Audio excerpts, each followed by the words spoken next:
watching Mrs. K's Healthy Eating channel, and we're here to help you to eat well and get cooking. Hi everyone, welcome back to my kitchen. Today we're going to learn about something which is not clearly understood. In fact, it's quite complicated, and that is cholesterol. What is cholesterol? We are always told that we need to reduce our cholesterol. Cholesterol is harmful, but what really is cholesterol? And I think you're going to find this really quite shocking, actually. It certainly has shocked me. Right, let's start with the first thing. What is cholesterol? Cholesterol is actually a fat. Okay, so it comes from anything that we eat that contains fat. Okay, but there are two types of cholesterol. There is something called HDL, which stands for high density lipoprotein, a bit of a mouthful. So HDL, there's that kind of cholesterol.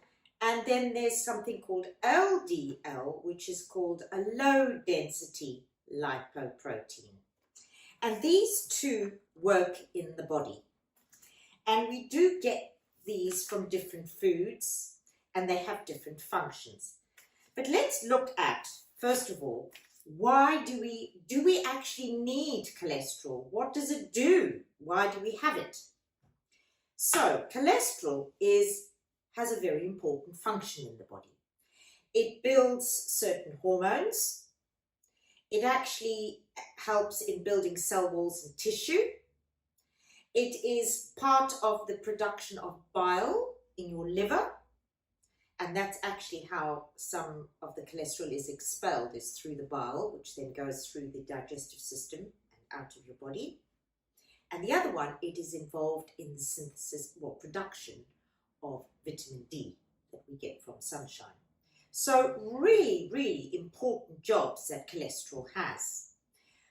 But we have developed a problem with cholesterol, and we're going to do this. We're going to look at this now. These two things, the HDL actually is called good cholesterol, whereas the LDL is called bad cholesterol. Now, what do these things do? First of all, I'm going to have an image here. So if I take this little piece of K'Nex here, the red thing represents the protein. That's why it's called low density lipoprotein.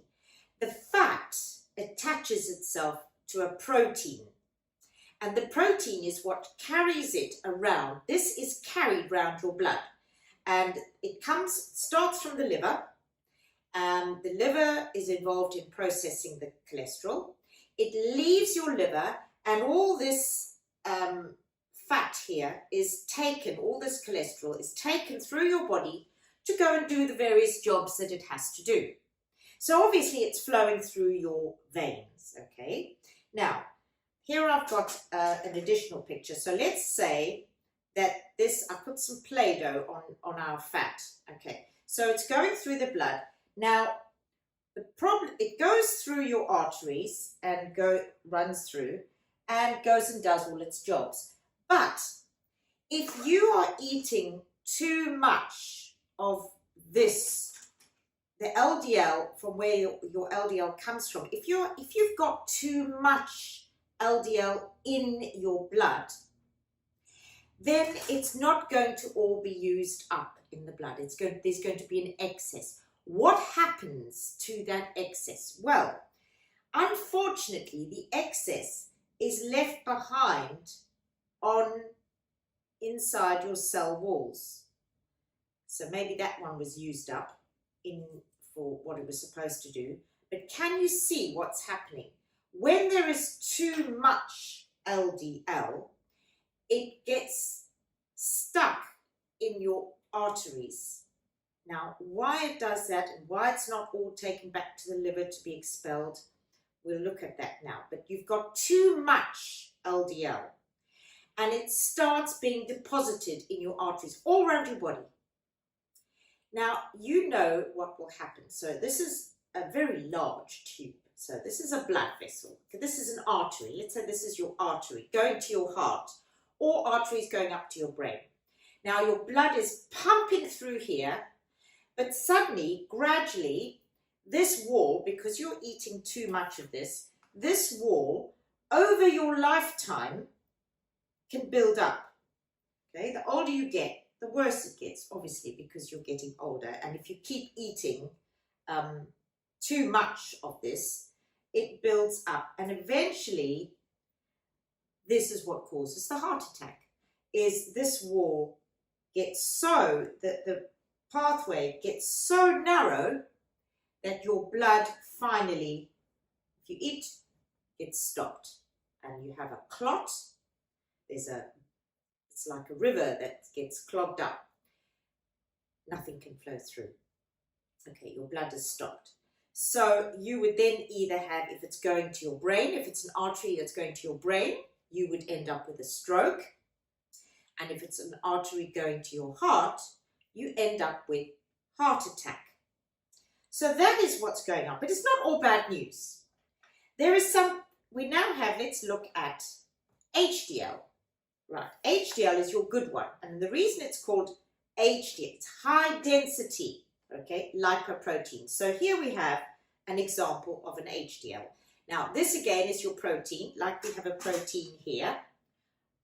Protein, but lots of fat. On the HDL, it's more protein and very little fat. That's why it's a high density of protein.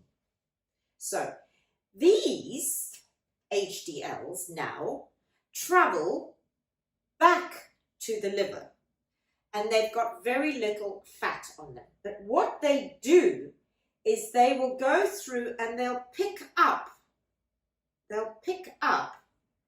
this fat that's been deposited in your arteries.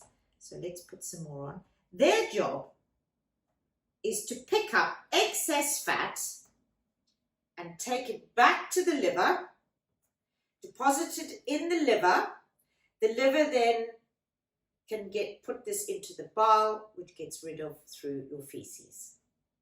So there is a mechanism in the body which can balance the two out.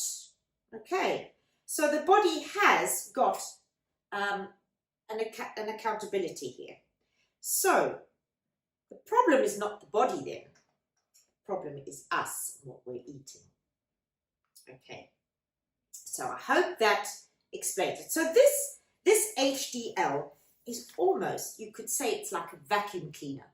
It goes up and collects all the stuff as much as it can, but you can see for yourselves, if there's too much in here, and this keeps being put back all the time, if the red ones are coming along and depositing their stuff as faster than this one can even pick it up, you can see how this is going to be get clogged.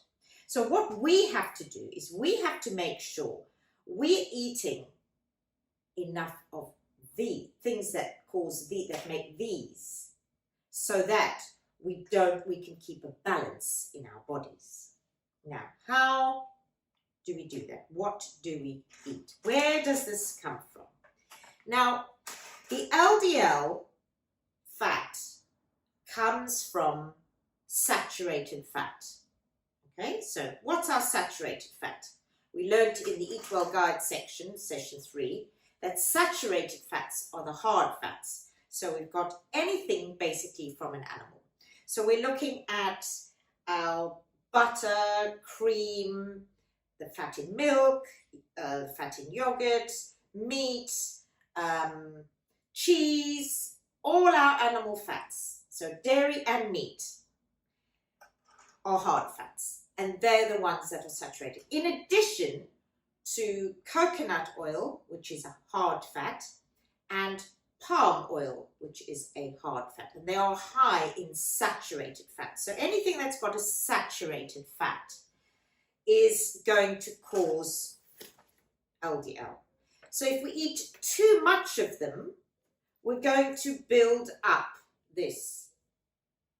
Okay, So what do we eat to create the balance? So the body's got its balance. It's not saying don't eat saturated fat.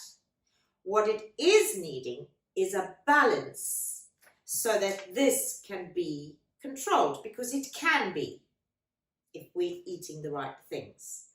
So where does this come from? This comes from unsaturated fats. So the whole session that we did in the Eat Well Guide series about looking at saturated fats and unsaturated fats is also related to cholesterol. Now, and by the way, cholesterol is not the same as all fats. Cholesterol is a particular kind of fat with a particular job. Okay, but it really comes from omega-3.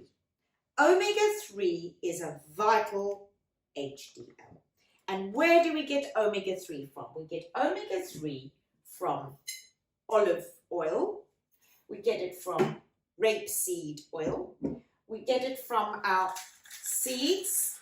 We get it from nuts. So nuts and seeds, again, so many of the sessions we've done, we've been looking at nuts and seeds. Nuts and seeds are full of protein, full of our essential oils. And nuts and seeds are vital for HDL. And the other big area for omega-3 is our oily fish. So, remember what we spoke about? All fish that isn't white. So we've got sardines, mackerel, salmon, fresh tuna, not tin tuna, pilchards, all those fish are oily fish. So we need to increase them in our diets. And they reckon that if you eat those oily fish 3 times a week, that will give you enough HDL for combating the LDL.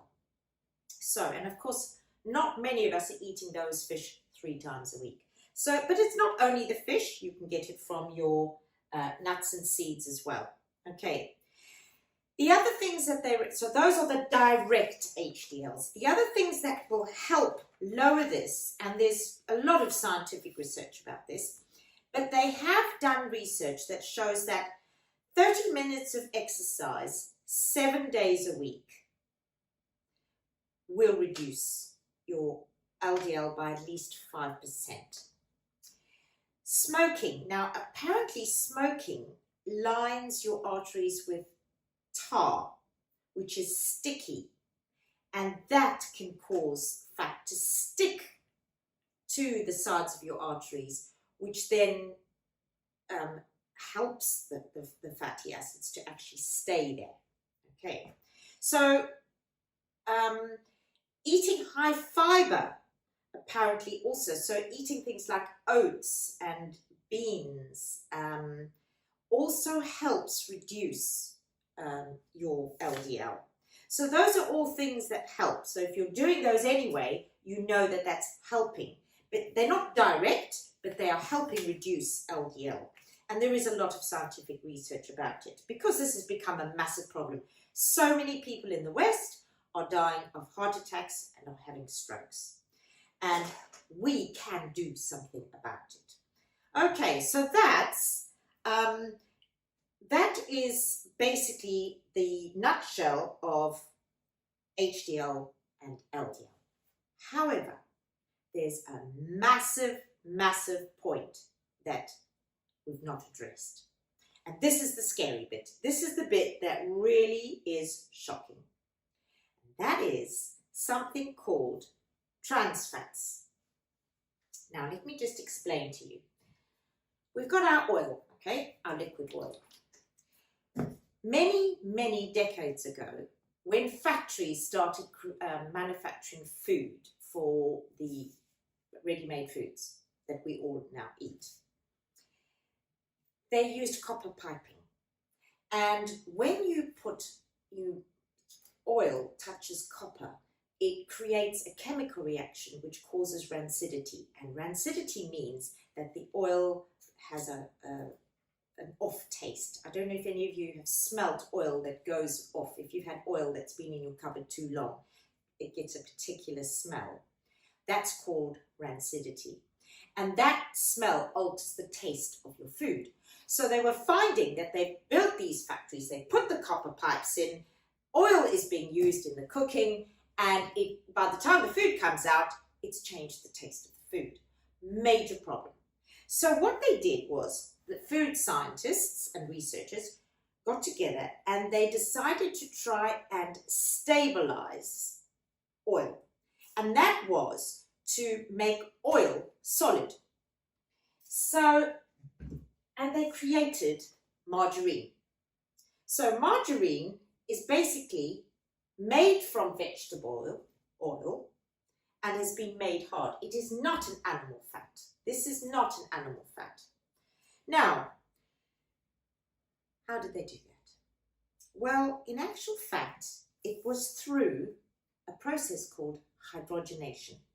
The difference between a liquid fat and a solid fat is that there are some chemical gaps in the unsaturated fat, and those gaps are missing some hydrogen. That's why we call it a saturated fat, because they saturated with hydrogen. Unsaturated means that there's gaps. There are hydrogen molecules missing. So what did they do? They decide, well, let's take some hydrogen and let's blast hydrogen onto the oil, and the hydrogen will stick in those gaps and make it hard. And that's exactly what they did. And it was very successful. They made margarine. And so margarine was now used in factories to make ready-made food, and it stabilized the taste, it extended the shelf life, and we all enjoyed the ready-made food. However, it's been discovered that this process of hydrogenation causes a major problem. Now, I thought this was a closely guarded secret. In fact, if you go on NHS websites, you go on the FSA websites, you go onto any scientific web or any country that's got its Healthline websites, and you look up cholesterol, there is information there which is available to all of us, but so few people know about it. What happened with this hydrogenation is that when they added the hydrogen, so here's say now this is a piece of the vegetable fat with a molecule missing. They put the hydrogen onto it, but the hydrogen didn't connect the way it should connect, the way these are connected. It actually connected, well, I haven't really got anything that, well, let's do this. It actually twisted, it kinked. It created something that the body, this yellow bit say, the body couldn't process. The body didn't recognize this thing and therefore couldn't process it. So when this little cholesterol piece, this lipoprotein, went down into your arteries, it went round your bloodstream, couldn't be used, this thing got left behind in here, and this here, this one, the HDL, did not recognize this molecule, and so it couldn't pick it up. It picks up these ones, it picks up the ones that I showed you earlier, these LDLs, it picks up the LDLs, but it couldn't pick up this incorrect molecule because it didn't recognize it. And so, well, what do you think happens? Every time we eat those things, they just stay there. In fact, the body can't get rid of them. And that is so scary, to be honest. The body can't get rid of them. And so they have built up. So over a person's life, when you're eating these things, they build up in your arteries. And that is why so many people of over 50s have heart attacks and strokes. a lot of it is because of these unrecognized trans fats. So there was a big change in policies. In about 2008, all the supermarkets took the recommendation from government bodies that they needed to try and eliminate these trans fats from our ready-made food. And in 2008, the major food suppliers and supermarkets said that they would not use trans fats. And of course, very few of you will remember, but there were packages. When you bought your food, the packages were labelled with no hydrogenated fats. Well, I don't know if people realised why the supermarkets were doing that.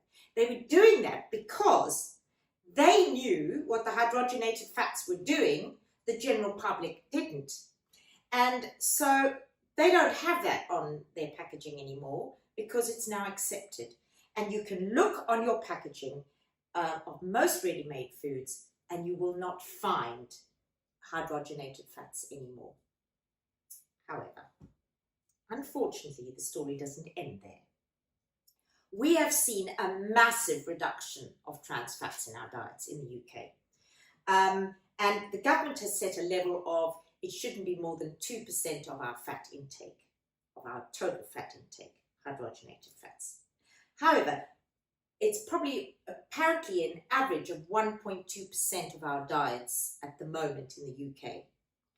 But that 1.2% is still lining your arteries and it's going to stay there. So, where are we still eating things with these hydrogenated fats? Because it's not been banned in the UK.